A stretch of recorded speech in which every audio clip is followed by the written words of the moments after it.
बिजली केवल विद्युत आवेश का प्रवाह है। ये आवेश धनात्मक या ऋणात्मक हो सकते हैं और ये चुंबक की तरह एक दूसरे को आकर्षित या प्रतिकर्षित करते हैं। आवेश का यही प्रवाह विद्युत धारा बनाता है जो हमारे उपकरणों को शक्ति प्रदान करती है। इसे ऐसे समझो जैसे पानी एक पाइप से बह रहा हो। पानी विद्युत आवेश को दर्शाता है और पाइप तार को दर्शाता है। जो दबाव पानी को पाइप से धकेलता है वह उस वोल्टेज के समान है जो विद्युत आवेश को तार से धकेलता है।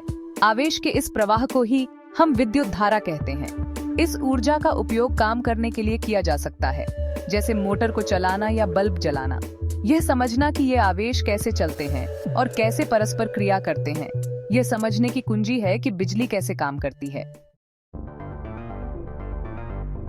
आवेश छोटे छोटे कणों द्वारा वहन किया जाता है जिन्हें इलेक्ट्रॉन कहते हैं।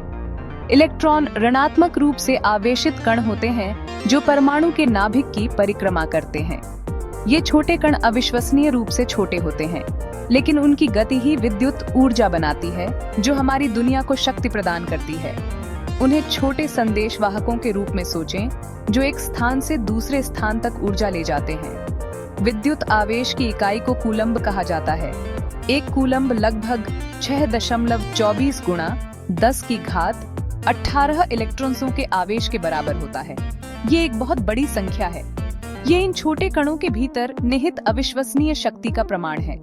ये इलेक्ट्रॉन एक परमाणु से दूसरे परमाणु में जा सकते हैं, जिससे आवेश का प्रवाह बनता है। इसी प्रवाह को हम विद्युत धारा कहते हैं। यह एक श्रृंखला प्रतिक्रिया की तरह है, जिसमें इलेक्ट्रॉन एक से दूसरे तक ऊर्जा पहुंचाते हैं। तो आइए अब धारा की अवधारणा, इलेक्ट्रॉनों की नदी का पता लगाएं।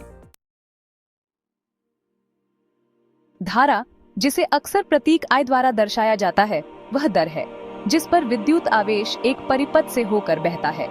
यह तार से बहने वाले इलेक्ट्रॉनों की नदी की तरह है। प्रति सेकंड जितने अधिक इलेक्ट्रॉन प्रवाहित होते हैं, धारा उतनी ही अधिक होती है। धारा को एम्पियर या एएमपीएस में मापा जाता है, जिसे अक्सर प्रतीक A द्वारा दर्शाया जाता है। एक एम्पियर एक कूलम्ब आवेश के बराबर होता है, जो हर सेकंड एक परिपथ में एक बिंदु से होकर बहता है। धारा का सूत्र I बराबर Q/T है, जहाँ Q कूलम्ब में आवेश है और T सेकंड में समय है। ये सरल सूत्र हमें बताता है कि प्रति इकाई समय में कितना आवेश प्रवाहित हो रहा है। बिजली कैसे काम करती है, ये समझने के लिए धारा को समझना आवश्यक है। अब आइए वोल्टेज की अवधारणा का पता लगाएं, वह विद्युत दबाव जो इस प्रवाह को चलाता है। वोल्टेज, जिसे अक्सर V के रूप में दर्शाया जाता है, एक परिपथ में दो बिंदुओं के बीच विद्युत विभवांतर होता है। यह विद्युत दबाव है जो इलेक्ट्रॉनों को परिपथ के माध्यम से धकेलता है। इसे पानी के दबाव की तरह समझें, जो पानी को पाइप से धकेलता है। वोल्टेज जितना अधिक होगा, दबाव उतना ही अधिक होगा और उतनी ही अधिक धारा प्रवाहित हो सकेगी। वोल्टेज को वोल्ट में मापा जाता है, जिसे प्रतीक V द्वारा दर्शाया जाता है। एक वोल्ट को प्रति कूलम्ब आवेश एक जूल ऊर्जा के रूप में परिभाषित किया गया है। यह इस बात का माप है कि इलेक्ट्रॉनों को परिपथ के माध्यम से धकेलने के लिए कितनी ऊर्जा उपलब्ध है। वोल्टेज के बिना कोई धारा नहीं होगी। यह इलेक्ट्रॉनों के प्रवाह के पीछे प्रेरक शक्ति है। अब आइए ओम के नियम का पता लगाएं, जो वोल्टेज, धारा और प्रतिरोध के बीच का संबंध है। ओम का नियम बिजली का एक मूलभूत सिद्धांत है। इसमें कहा गया है कि दो बिंदुओं के बीच एक चालक के माध्यम से धारा दो बिंदुओं के बीच वोल्टेज के समानुपाती होती है और उनके बीच प्रतिरोध के व्युत्क्रमानुपाती होती है। ओम के नियम का सूत्र V बराबर I गुणा R है, जहां V वोल्टेज है, I धारा है और R प्रतिरोध है। ये सरल समीकरण हमें इनमें से किसी एक मान की गणना करने की अनुमति देता है, यदि हम अन्य दो को जानते हैं। उदाहरण के लिए, यदि हमारे पास 12 वोल्ट के वोल्टेज और 4 ओम के प्रतिरोध वाला एक परिपथ है, तो हम धारा की गणना करने के लिए ओम के नियम का उपयोग कर सकते हैं। I बराबर V/R, जो 12/4 के बराबर है, जिसका परिणाम 3 AMPs है। ओम का नियम विद्युत परिपथों को समझने और डिजाइन करने का एक शक्तिशाली उपकरण है। ये एक मूलभूत सिद्धांत है जो बिजली के प्रवाह को नियंत्रित करता है। अब आइए प्रतिरोध की अवधारणा का पता लगाएं। वह विद्युत घर्षण जो धारा के प्रवाह का विरोध करता है। प्रतिरोध, जिसे R के रूप में दर्शाया जाता है, विद्युत धारा के प्रवाह का विरोध है। यह विद्युत घर्षण की तरह है। जैसे घर्षण वस्तुओं की गति का विरोध करता है, वैसे ही प्रतिरोध इलेक्ट्रॉनों के प्रवाह का विरोध करता है। प्रतिरोध जितना अधिक होगा, धारा का प्रवाह उतना ही कठिन होगा। प्रतिरोध को ओम में मापा जाता है, जिसे ग्रीक अक्षर ओमेगा द्वारा दर्शाया जाता है। 1 ओम को उस प्रतिरोध के रूप में परिभाषित किया जाता है जो 1 वोल्ट के विभवांतर को लागू करने पर 1 एम्पीयर धारा को प्रवाहित करने देगा। प्रतिरोध को कई कारक प्रभावित करते हैं, जिसमें पदार्थ की लंबाई, अनुप्रस्थ काट का क्षेत्रफल और तापमान शामिल है। लंबे तारों का प्रतिरोध अधिक होता है, मोटे तारों का प्रतिरोध कम होता है और उच्च तापमान से आमतौर पर उच्च प्रतिरोध होता है। विद्युत परिपथों को डिजाइन और विश्लेषण करने के लिए प्रतिरोध को समझना महत्वपूर्ण है। अब आइए विभिन्न प्रकार के परिपथों का पता लगाएं। श्रेणी और समानांतर। 2 मुख्य प्रकार के परिपथ होते हैं, श्रेणी और समानांतर। एक श्रेणी परिपथ एक सिंगल लेन सड़क की तरह है, जहां धारा प्रत्येक घटक से होकर एक के बाद एक बहती है। एक समानांतर परिपथ एक मल्टी लेन राजमार्ग की तरह है, जहां धारा विभाजित होती है और एक साथ कई रास्तों से बहती है। एक श्रेणी परिपथ में प्रत्येक घटक के माध्यम से धारा समान होती है, लेकिन वोल्टेज उनके बीच विभाजित होता है। यदि एक घटक विफल हो जाता है तो पूरा परिपथ टूट जाता है।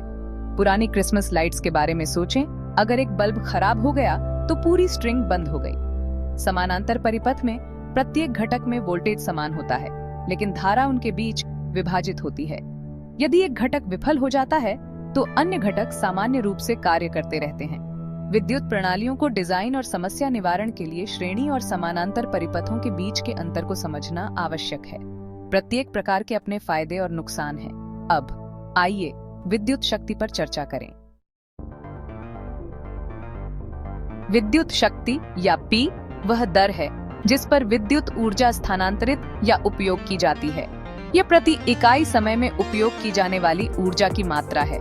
इसे इस तरह समझें कि विद्युत ऊर्जा कितनी जल्दी खपत हो रही है। शक्ति को वॉट में मापा जाता है।